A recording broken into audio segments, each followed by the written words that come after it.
Hello student, હું doctor Amit Gajjar તમારું આપની આ બેસ્ટ ચેનલ કેમેસ્ટ્રી બાય નિમેશન ની અંદર સ્વાગત કરું છું. બેટા, અત્યાર સુધીમાં 1 થી 7 પેપર લિબર્ટીના આપણા ચેનલ ઉપર મુકાઈ ગયા છે. આજે આપણે લિબર્ટીનું પેપર નંબર 8 એનું સોલ્યુશન જોવાના છીએ. બેટા, 1 થી 7 ચેપ્ટરના જો પેપર તમે નહીં જોયા હોય, 1 થી 7 પેપર, બરાબર, તો જોઈ લેજો અને તમારા મિત્ર સુધી પણ પહોંચાડજો. આપણી ચેનલને લાઈક અને સબસ્ક્રાઇબ કરતા રહેજો અને બેસ્ટ લર્નિંગ લેતા રહેજો બેટા. ઓકે, આજના સેશનની જો શરૂઆત કરીએ તો તમારી સ્ક્રીન ઉપર પહેલો ક્વેશ્ચન, પ્રેરિત વિદ્યુત ચાલક બળ EMF, બરાબર, નું મૂલ્ય ખાલી જગ્યાના ફેરફારના સમય દર જેટલું હોય છે. તો આપણી પાસે સૂત્ર હતું E = d∅/dt. તો ફ્લક્સના ફેરફારના સમય દર જેટલું હોય તો જવાબ આવી જાય ચુંબકીય ફ્લક્સ. ઓકે, નેક્સ્ટ આગળ, ચુંબકીય ઉર્જા ઘનતાનું સૂત્ર. ચાલો, ચુંબકીય ઉર્જા ઘનતા પૂછેલી છે તો એને આપણે લખીએ છીએ ρB = 1/2 μ0, બરાબર, આવશે સોરી 1/2 μ0, અથવા તો ડાયરેક્ટ લખીએ b²/2 μ0, b²/2 μ0. આ રીતે આવશે. યાદ કરો, આવું જ વિદ્યુત ઉર્જા ઘનતાનું સૂત્ર હતું. ρE = 1/2 ε0E². આ વિદ્યુત માટેનું આવે, આ ચુંબક માટેનું આવે. વિદ્યુત અને ચુંબકને જો કમ્પેર કરવા હોય તો એકદમ શોર્ટકટ આપી દઉં. જ્યાં વિદ્યુતની અંદર ε0 લખાય ત્યાં ચુંબકની અંદર 1/μ0 લખાય, અને જ્યાં વિદ્યુતની અંદર E લખાય ત્યાં ચુંબકની અંદર B લખાય. આટલું યાદ રાખો, એક યાદ રાખો, બીજું ઓટોમેટિક યાદ રહી જશે બેટા. નેક્સ્ટ, તો અહીંયા તમારું b²/2 μ0 એટલે તમારો આન્સર એ આન્સર આવી જશે. નેક્સ્ટ આગળ, 15 માઇક્રોફેરેડના કેપેસિટરને 220 વોલ્ટ થી 50 હર્ટ્ઝ આવૃત્તિવાળા AC જનરેટર સાથે જોડતા capacitive reactance XC = 1/ωc = 1/2πfc. આ રીતે આવશે બેટા. ચાલો, તો તમને મળશે 1/2 પાઈ એટલે 3.14, F 50 હર્ટ્ઝ છે, અને C તમારી પાસે આવશે 15 માઇક્રો છે, 10⁻⁶. ઓકે, કેલ્ક્યુલેશન કરશું તો તમારો આન્સર આવશે 212 ઓહ્મ, બરાબર, 212 ઓહ્મ. ઓકે, નેક્સ્ટ આગળ,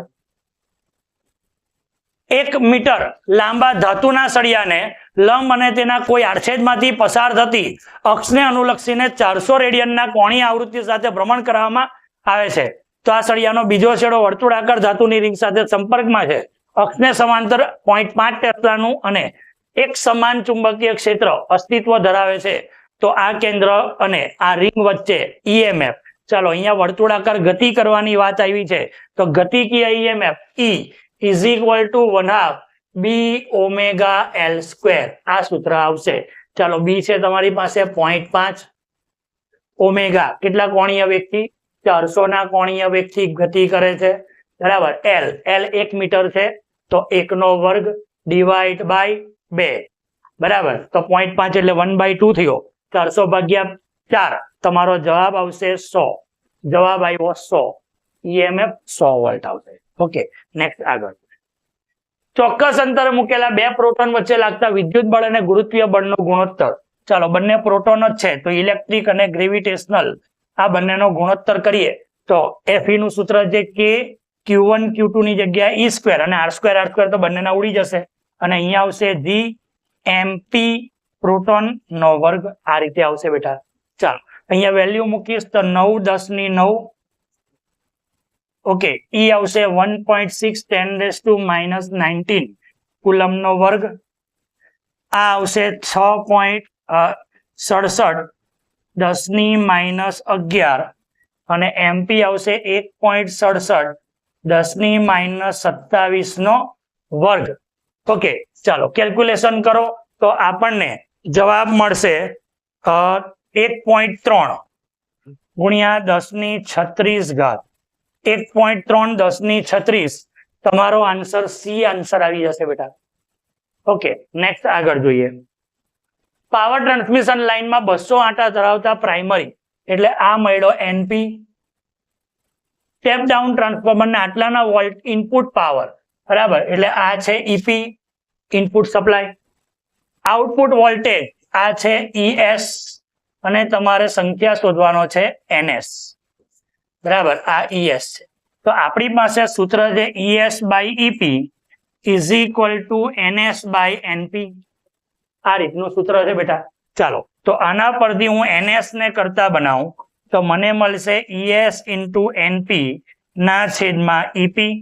ચાલો ઈએસ તરીકે કોણ છે 330 ગુણ્યા એનપી તરીકે છે 2000 ના છેદમાં ઈપી તરીકે છે 3300, બરાબર.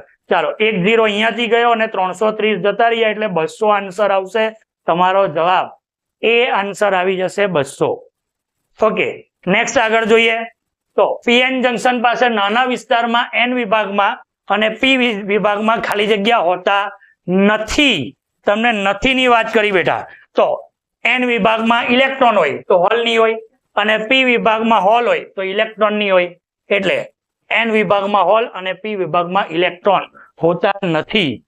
ઓકે, નેક્સ્ટ આગળ એફએમ રેડિયો બેન્ડની આવૃત્તિ કેટલી હોય? ચાલો એફએમ માટે જોઈએ તો એની આવૃત્તિ 88 મેગાહર્ટ્ઝ થી 108 મેગાહર્ટ્ઝ, બરાબર. તમે જો એફએમ સાંભળો છો તમે, બરાબર, તો એ એફએમ બી આ રેન્જમાં જ વાગે છે, બરાબર. એફએમ બી આ રેન્જમાં 91.1, બરાબર, અને 101.1, બરાબર, આની રેન્જમાં આવે છે. ઓકે, નેક્સ્ટ કેન્સરગ્રસ્ત કોષને નષ્ટ કરવા ખાલી જગ્યા વપરાય છે. ગામા છે, પારજાંબલી છે, બરાબર, તો ગામા વપરાય છે. ઓકે, કેન્સર માટે ગેમા કિરણ આવે. નેક્સ્ટ આગળ બેટા એકદમ ઓછા ટાઈમમાં આટલા બધા એમસીક્યુ જોયા આપણે. તો આવી જ રીતે ઝડપથી એમસીક્યુ સોલ્વ કરતા શીખવું હોય, બરાબર, તો તમે અહીંયા આપેલા નંબર 8866605548 પર કોલ કરીને તમારી સીટ બુક કરાવી શકો છો. નીટની અંદર બેસ્ટ ફેકલ્ટી છે અહીંયા, બરાબર. તો આ દરેકે દરેક ફેકલ્ટી પાસે બેસ્ટ નોલેજ મેળવવા માટે તમે આપણી ચેનલમાં જોઈન થઈ શકો છો. 8866605548 અહીંયા ઓનલાઈન અને ઓફલાઈન બંને પ્રકારના બેચ અવેલેબલ છે. ઓકે, નેક્સ્ટ આગળ ઓપ્ટિકલ ફાઈબરમાં ગર્ભના દ્રવ્યનો વક્રી ભવનાંક, આવરણના દ્રવ્યના વક્રી ભવનાંક. ચાલો ગર્ભ અને આવરણ આગળના પેપર નંબર 7 માં પણ આવું આ સવાલ છે, બરાબર, કે જેની અંદર આપણે આ રીતે જોઈ ગયેલા હતા કે આને ગર્ભ કહેવાય. ગર્ભ એટલે કોર જેનો ઈટા ઓલવેઝ વધારે હોય, બરાબર, અને આને આવરણ કહેવાય જેને ક્લેડિંગ કહેવાય. આવરણ એટલે ક્લેડિંગ, બરાબર, જેનો ઈટા હંમેશા ઓછો હોય. તો તમને શું કીધું છે? ઓપ્ટિકલ ફાઈબરમાં ગર્ભનો વક્રી ભવનાંક આવરણના વક્રી ભવનાંક કરતા મોટો હોય. ગર્ભનો વક્રી ભવનાંક મોટો હોય તો સી આન્સર આવી જાય બેટા.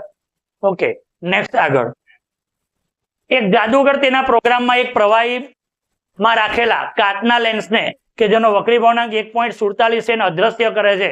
તો એ પ્રવાહીનો વક્રી ભવનાંક કેટલો હશે?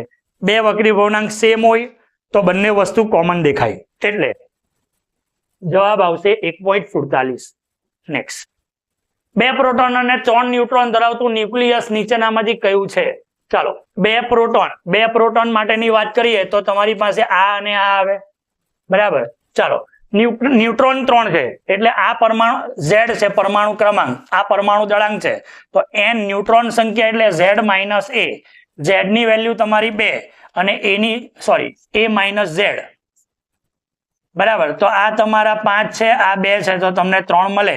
તો આન્સર આવી જશે 2He5, બરાબર ને. 3 ન્યુટ્રોન અને 2 પ્રોટોન.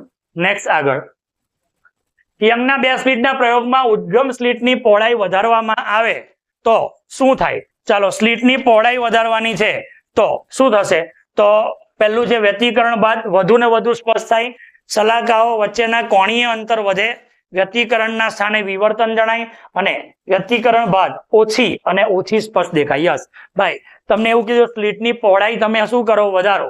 સ્લિટની પહોળાઈ વધારો એટલે વિવર્તન ઘટે, બરાબર, અને એના બેઝ ઉપર વ્યતિકરણ ઘટે અને એના બેઝ ઉપર તે વધારે સ્પષ્ટ થાય. D answer. નેક્સ્ટ 2 તરંગોના કંપ વિસ્તાર આપેલા છે. મહત્તમ અને લઘુત્તમ તીવ્રતા નો ગુણોત્તર Imax upon Imin is equal to A1 plus A2 નો square upon A1 minus A2 નો સ્ક્વેર. ચાલો 5 ને 3 8, 8 નો વર્ગ અને 5 માંથી 2 3 જાય તો 2, 2 નો વર્ગ. 8 8 64 અને 2 દુ 4, 16 ચોક 64, 16 જેમ 1 નો આન્સર આવે, 16 જેમ 1 સી આન્સર આવશે બેટા. ઓકે, નેક્સ્ટ આગળ જો 13 AI 27 અને 30 ZN 64 ન્યુક્લિયસોની ત્રિજ્યા R1 અને R2 હોય તો A1 બાય A2 શોધવાનો છે. સિમ્પલ સવાલ છે. R is equal two R0 A raise to 1/3. અહીંયા A એટલે પરમાણુ દળાંક અને આ A એટલે ક્ષેત્રફળની વાત કરી છે, બરાબર. તો આના પ્રમાણે જો જોવા જાઉં તો R1 બાય R2 કરું તો મને 27 અને 64 એટલે 27 અને 64 R0 તો જતા રહેવાના તો ઘનમૂળ મળે. ચાલો 27 નું ઘનમૂળ 3 અને 64 નું 4. આ મને R1 બાય R2 મળી ગયો. હવે આપણી પાસે ક્ષેત્રફળની વાત કરીએ તો ક્ષેત્રફળ ઇઝ પ્રપોઝનલ ટુ R સ્ક્વેર, બરાબર ને, 4πr² ના બેઝ ઉપર. તો તમારી પાસે A1 by A2 is equal two 3/4 એટલે કે R1 બાય R2 એનો સ્ક્વેર એટલે 9/16 જવાબ આવે. તો સી આન્સર આવી ગયો 9/16. નેક્સ્ટ આગળ ધાતુમાંથી ઉત્સર્જાયેલા અને 3.5 ઇલેક્ટ્રોન વોલ્ટની મહત્તમ ગતિ ઉર્જા ધરાવતા ઇલેક્ટ્રોનને રોકવા માટે કેટલા મૂલ્યનું સ્થિતિમાન જોઈએ, બરાબર. ચાલો 3.5 ઇલેક્ટ્રોન વોલ્ટની મહત્તમ ગતિ ઉર્જા એટલે K max is equal two EV0 એના બેઝ ઉપર જો વાત કરું તો V0 મને કેટલો મળે 3.5 વોલ્ટ મળે, 3.5 વોલ્ટ મળે. હવે જો આનાથી વધારે વોલ્ટ આપું તો ઇલેક્ટ્રોન રોકાશે, બરાબર ને. માઇનસ મૂલ્યની વાત કરી છે, ઇલેક્ટ્રોનને રોકવાની વાત કરી છે. તો 3.5 વોલ્ટ થી જો વધારે વોલ્ટ આપીશ તો ઇલેક્ટ્રોન રોકાશે અને 3.5 થી વધારે વોલ્ટ વાળો કોણ છે તો 6.6 વોલ્ટ વાળો છે. તો આટલી આપશું તો રોકાઈ જશે. નેક્સ્ટ આગળ કાર્ય વિધેયનું મૂલ્ય ખાલી જગ્યા માટે લઘુત્તમ છે. ચાલો કાર્ય વિધેય એ સીઝિયમ માટે લઘુત્તમ આવશે, સીઝિયમ. ઓકે, નેક્સ્ટ આગળ ધાતુ પર ખાલી જગ્યા વોલ્ટ પર મીટરના ક્રમનું વિદ્યુત ક્ષેત્ર લગાડતા ઇલેક્ટ્રોન ધાતુમાંથી બહાર નીકળી જાય, બરાબર. ધાતુમાંથી ઇલેક્ટ્રોનને બહાર કાઢવો એટલે ફોટો ઇલેક્ટ્રિક અસર, બરાબર. ફિલ્ડ ઉત્સર્જન, કોલ્ડ ઉત્સર્જન, ફોટો ઇલેક્ટ્રિક ઉત્સર્જન બધાની વાત કરેલી. તો તમને એમાં કીધેલું કે 10⁸ વોલ્ટ પર મીટર જેટલું પ્રબળ વિદ્યુત ક્ષેત્ર આપો તો એ ખેંચાઈને બહાર આવી જાય. નેક્સ્ટ સ્ટોપિંગ પોટેન્શિયલ નું મૂલ્ય આપાત પ્રકાશ ખાલી જગ્યા પર આધારિત છે. ચાલો આપાત પ્રકાશની શું આવે થિયોરિટિકલ પોર્શન આવૃત્તિ પર આધારિત છે. ઓકે, નેક્સ્ટ લેસર વડે આટલા હર્ટ્ઝની આવૃત્તિનો એક રંગી પ્રકાશ ઉત્પન્ન થાય છે તો ફોટોનની ઉર્જા E is equal two HF. ચાલો 6.626 10⁻³ હર્ટ્ઝ કેટલા છે 6 10⁻14, બરાબર. ચાલો E is equal two HF ના બેઝ ઉપર જો જોઈએ તો આવશે 4 10⁻19, બરાબર, જૂલ, બરાબર. જવાબ આવશે તમારો, જવાબ આવશે C answer, C answer. Next આગળ હાઇડ્રોજન પરમાણુને પ્રોટોન અને ઇલેક્ટ્રોનમાં છૂટા પાડવા માટે આટલી ઉર્જાની જરૂર પડે તો ઉર્જા સંલગ્ન ઇલેક્ટ્રોનની કક્ષીય ત્રિજ્યાનું સૂત્ર.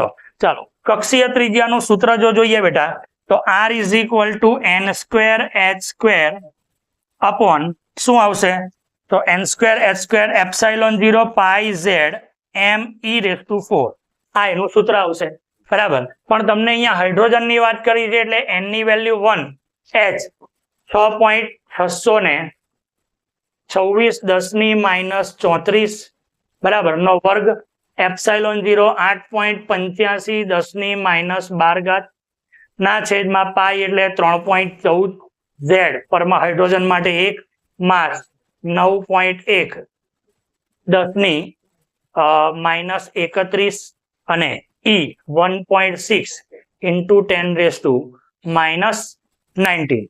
ચાલો આટલું કેલ્ક્યુલેશન કરશો એટલે તમને જવાબ મળી જશે 5.3 10⁻11. ઓકે, નેક્સ્ટ આગળ હાઇડ્રોજન પરમાણુને ધરાવસ્થામાંથી બીજી ઉત્તેજિત અવસ્થા સુધી ઉત્તેજિત કરવા માટે કેટલા ઇલેક્ટ્રોન વોલ્ટની જરૂર પડે? ચાલો, ઉર્જાનું સૂત્ર એમ તો આપણી પાસે છે 13.6/n², પણ તમને એવું કીધું છે કે બીજી અવસ્થા સુધી ઉત્તેજિત કરવા માટે ક્યાંથી? ધરા અવસ્થામાંથી બીજી, બરાબર. તો આપણી પાસે સૂત્ર લઈ લઈએ 13.6 1/1² - 1/3², કારણ કે n = અહીંયા 3 આવશે અને ધરા અવસ્થામાં n = 1 આવશે, બરાબર. એટલે તમને જવાબ મળે 13.6 1 - 1/9, બરાબર. એટલે અહીંયા 9 નો લસા આવે તો 13.6 × 8/9 એટલે આવશે 12.09, બરાબર. એટલે તમારો આન્સર આવી જશે એ આન્સર. Okay, next. જો ક્વોન્ટમ નંબર વધે તો ક્રમિક ઉર્જા સ્તરો વચ્ચે ઉર્જાનો તફાવત, ચાલો ક્વોન્ટમ નંબર વધારવાનો છે તમારે, બરાબર, અને ઉર્જાનો તફાવત ગણવાનો છે. તો તમને કીધું એ ઘટે વધે, પહેલા ઘટે પછી વધે, બરાબર. ચાલો, તો આપણને ખબર છે કે ક્વોન્ટમ નંબર વધે, યાદ કરો આ રીતે ભણેલા છો તમે કે n = 1, અહીંયા 2, પછી ગેપ ઓછો થઈ જાય 3, પછી હજુ ગેપ ઓછો થાય 4 માટે, હજુ ગેપ ઓછો થાય 5 માટે. તો જેમ જેમ ઉપર જાવ તેમ એમ ગેપ ઘટતો જાય છે, એટલે ઘટે જવાબ આવે, બરાબર. તો બેટા ઇઝીલી MCQ કરી લીધા આપણે. આ જ રીતે જો તમારે નીટમાં પણ MCQ સોલ્વ કરતા શીખવું હોય, એકદમ ઓછા સ્ટેપની અંદર ઝડપથી આન્સર લાવતા શીખવું હોય, તો અમારી ચેનલની અંદર જોડાજો અને અહીંયા આપેલો નંબર 8866605548 પર તમે તમારું રજીસ્ટ્રેશન કરાવી શકો છો. આપણે ત્યાં ઓનલાઈન અને ઓફલાઈન બંને પ્રકારના બેચ અવેલેબલ છે બેટા. નેક્સ્ટ આગળ, સન્મુખ સંઘાતના કિસ્સામાં સંઘાત પ્રાચલ લઘુત્તમ હોય ત્યારે થીટા કેટલો? હવે સંઘાત પ્રાચલ એટલે હેડ ઓન અથડામણ. આપણને ખબર છે કે ન્યુક્લિયસ પર જેટલા બી કણનો મારો કરીએ એમાંથી એક પાર્ટિકલ રિટર્ન થઈ જાય. તો એક પાર્ટિકલ રિટર્ન થઈ જાય તો એ કેટલા ડિગ્રી પર ફરે? 180, અને 180 ડિગ્રી પર ફરે તો જવાબ આવશે પાઈ. ક્લોરીન ના 2 સમસ્થાનિક આપેલા છે, જેમનું પ્રમાણ બી આપેલું છે. તો ક્લોરીનના પરમાણુનું સરેરાશ દળ એકદમ ઈઝી. ચાલો, 34.98 ગુણ્યા 34.98, અને એના ટકા કેટલા છે? એનું પ્રમાણ કેટલું છે? 75.4 પ્લસ 36.98, અને એનું પ્રમાણ કેટલું છે? તો 24.6, અને બધું 100% તો હોય જ ભાઈ. તો આપણે 100 લઈ લઈએ તો તમારો જવાબ આવશે લગભગ 35.47, બરાબર. 35.47 એટલે તમારો બી આન્સર થઈ જાય બેટા. નેક્સ્ટ આગળ, પરમાણુ દળાંક ખાલી જગ્યા ધરાવતા ન્યુક્લિયસ માટે ન્યુક્લિયોન દીઠ બંધન ઉર્જાના મૂલ્ય લગભગ અચળ હતા. યાદ કરો 30 થી 170 ની વચ્ચે પેલો ગ્રાફ હતો, આવો આ રીતે ગ્રાફ હતો, જેની અંદર જ આપણે બધી વાત કરીએ છીએ. ઓકે, નેક્સ્ટ આગળ, બરાબર. હા, અહીંયા આ ગ્રાફની વેલ્યુ નહીં આવશે, અહીંયા 170 એટલે પ્રકીર્ણન વાળી વેલ્યુ આવશે, પ્રકીર્ણન ની અંદર આવેલું હતું, બરાબર. પ્રકીર્ણન ની અંદર યુરેનિયમના એક પરમાણુનું વિખંડન થતા 200 મેગા ઇલેક્ટ્રોન વોલ્ટ છૂટી પડે છે. તો 6.4 વોટ પાવર મેળવવા 1 સેકન્ડમાં કેટલા યુરેનિયમના વિખંડન થવું જોઈએ? ચાલો ભાઈ, યુરેનિયમનું વિખંડન કરવાનું છે, બરાબર, અને તમને કેટલા યુરેનિયમનું વિખંડન થાય તો સંખ્યા ધારી લઈએ n, બરાબર. ચાલો, n સંખ્યા ધારી લો છો તમે, તો તમારી પાસે આવશે n ઇન્ટુ કેટલા છે? 200 મેગા એટલે 210⁶, અને એ લોકોનો ચાર્જ કેટલો છે? તો 1.6 ઇન્ટુ 10⁻⁻19 ઇઝ ઇક્વલ ટુ કેટલા વોટ મળ્યા? તો 6.4, બરાબર બેટા. ચાલો, તો n ને કરતા બનાવી દો તો 6.4 ના છેદમાં તમને મળશે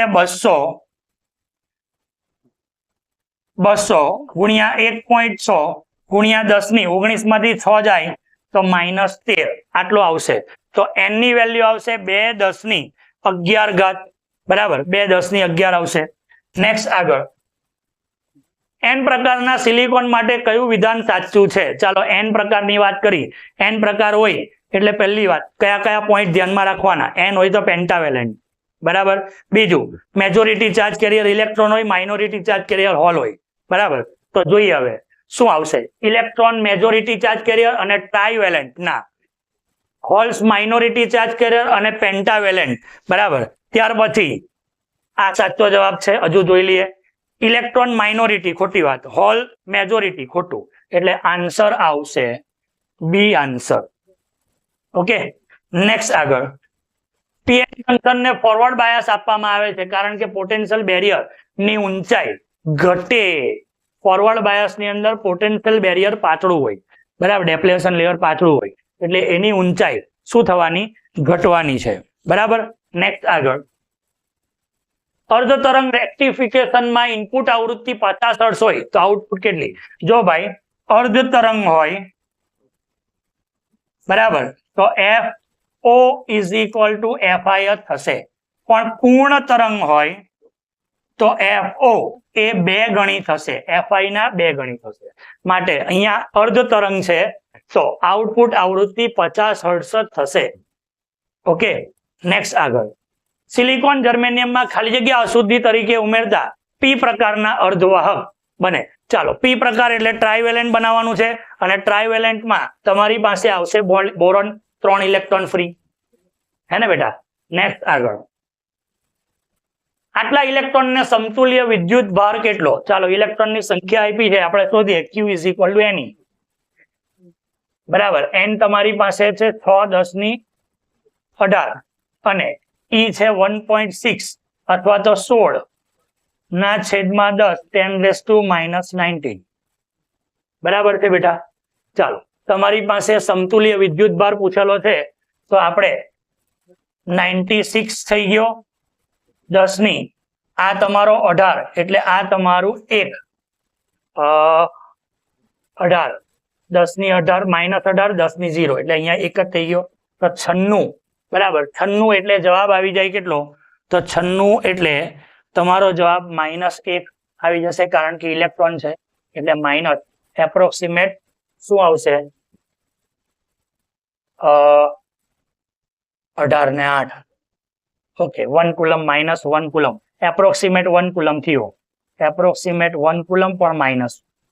બરાબર, આ રીતે થશે. નેક્સ્ટ આગળ. પ્રોટોન અને ઇલેક્ટ્રોન વચ્ચે ચોક્કસ અંતરે વિદ્યુત બળ અને ગુરુત્વ બળનો ગુણોત્તર. ચાલો, Fe/Fg ઇઝ ઇક્વલ ટુ કે. પ્રોટોન ઇલેક્ટ્રોન નો ચાર્જ તો સેમ જ હોય, પણ પ્રોટોન ઇલેક્ટ્રોન નું દળ અલગ હોય એટલે G Me MP. આ રીતે લખી શકાય છે બેટા. ચાલો, કે તમારો થયો 9 10 ની 9, E થયો 1.6 into 10⁻⁻19 નો વર્ગ છેદમાં 6.67 10 ની -11 માસ ઓફ ઇલેક્ટ્રોન 9.1 10 ની -31 અને 1.67 10 ની -27. બરાબર. ચાલો, આટલું કેલ્ક્યુલેશન કરો અને તમારો જવાબ બતાવો. તો તમારો જવાબ આવશે 2.4 10 ની 39. બરાબર. તો તમારો આન્સર બી આન્સર આવશે. ઓકે, નેક્સ્ટ આગળ. પૃષ્ઠ વિદ્યુતભાર ઘનતા નો એકમ. પૃષ્ઠ વિદ્યુતભાર ઘનતા sigma is equal two Q/A એટલે કુલમ પર મીટર સ્ક્વેર. જવાબ આવશે સી, કુલમ પર મીટર સ્ક્વેર. નેક્સ્ટ. ડાયપોલના લીધે મોટા અંતરે મળતું વિદ્યુત ક્ષેત્ર.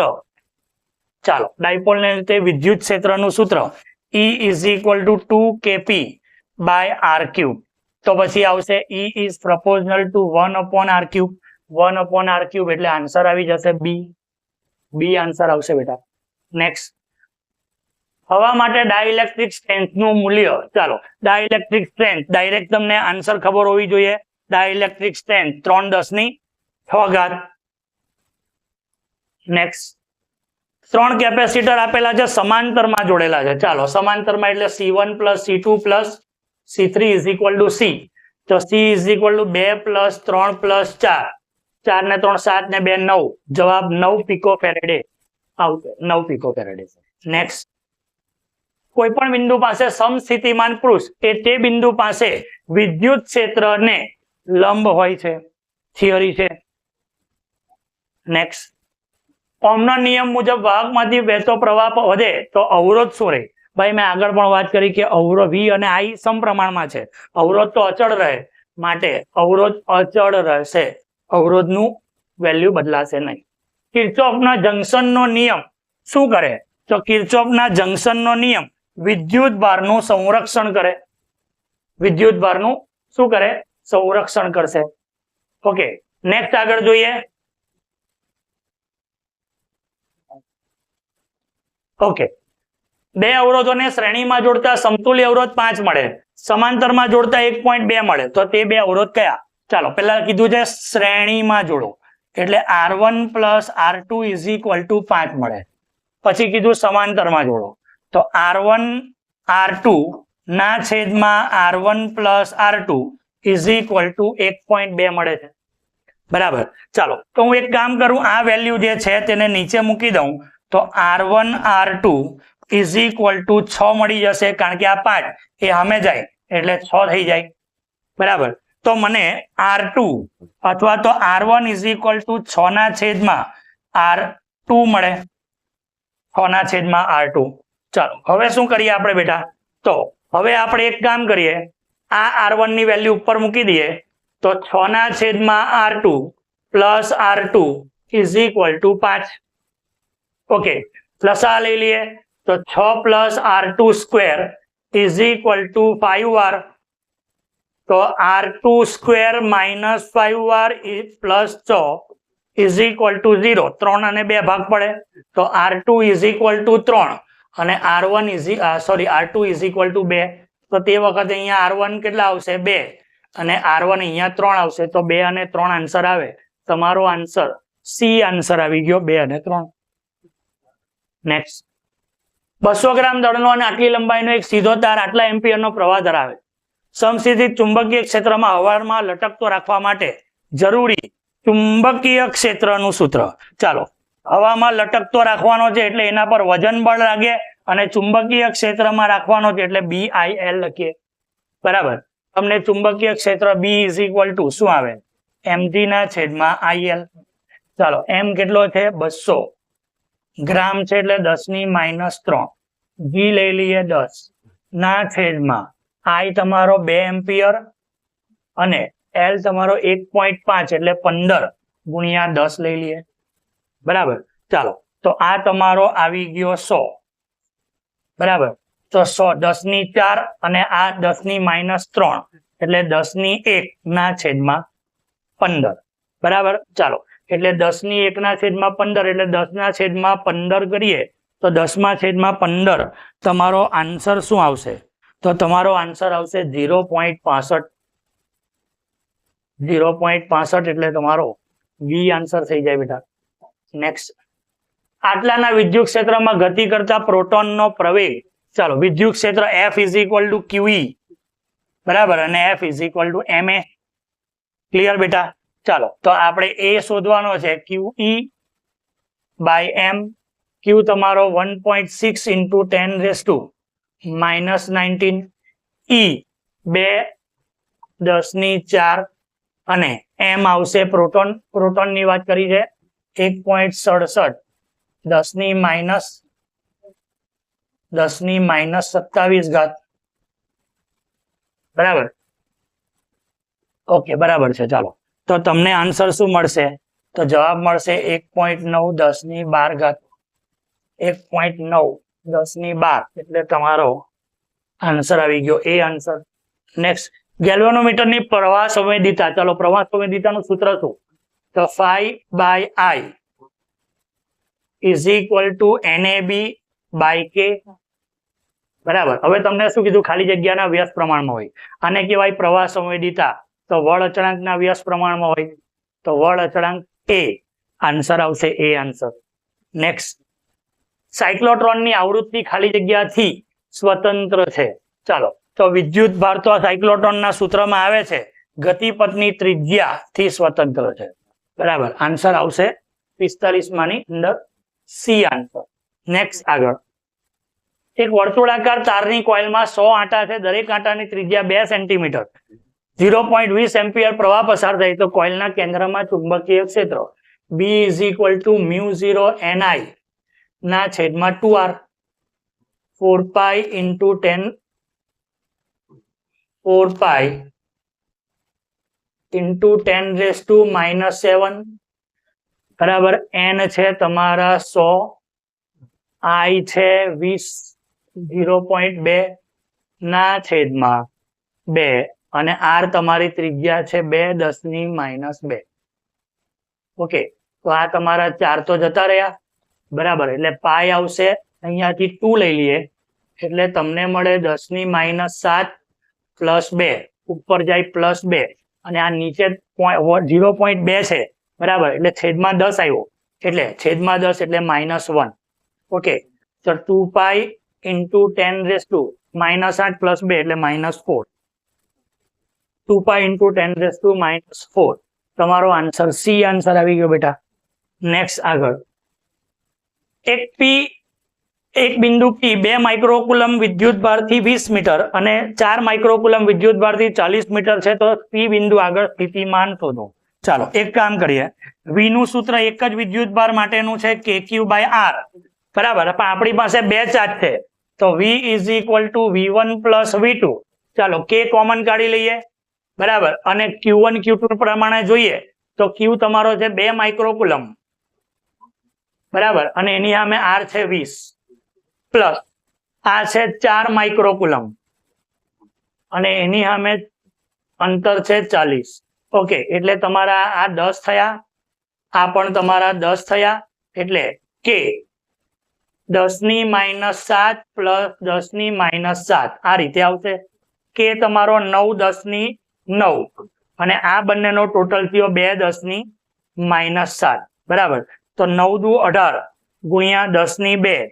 એટલે જવાબ આવશે 1800 તમારો આન્સર એ આવી ગયો બેટા 1800 નેક્સ્ટ 100 વોલ્ટની બેટરી સાથે જોડેલા ચલિત કેપેસિટરનું કેપેસિટન્સ 2 થી 100 માઇક્રો ફેરેડે થાય છે તો સંગ્રહિત ઉર્જામાં ફેરફાર U is equal two 1/2 CV² સૂત્ર લઈ લઈએ તો 1/2 C કેપેસિટન્સ કેટલું થાય છે 2 થી 10 અને ફેરફારની વાત કરી તો 10 - 2 8 10 ની -6 કરી દઈએ બરાબર V કેટલો છે 100 એટલે 10 ની 4 ઘાત કરી લો એ બરાબર તો આ તમારા 4 થઈ ગયા તો 4 10 ની -2 બરાબર 4